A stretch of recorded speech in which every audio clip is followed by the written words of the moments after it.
தமிழின் இனிமை கனியிட ஏறிய சுழையும் முற்றல் கழையிட ஏறிய சாரும் பனிமலரேறிய தேனும் காய்ச்சும் பாகிட ஏறிய சுவையும் நனி பசு பொழியும் பாலும் தென்னை நல்கிய குளிரிள நீரும் இனியன என்பேன் எனினும் தமிழை என்னுயிர் என்பேன் கண்டீர்.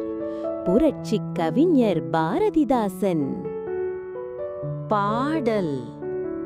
தமிழின் இனிமை கனியிடை ஏறிய சுளையும் முற்றல் கழையிடை ஏறிய சாரும் பனிமலர் ஏறிய தேனும் காய்ச்சும் பாகிடை ஏறிய சுவையும் நனி பசு பொழியும் பாலும் தென்னை நல்கிய குளிரிள நீரும் இனியன என்பேன் எனினும் தமிழை என்னுயிர் என்பேன் கண்டீர். புரட்சிக் கவிஞர் பாரதிதாசன்.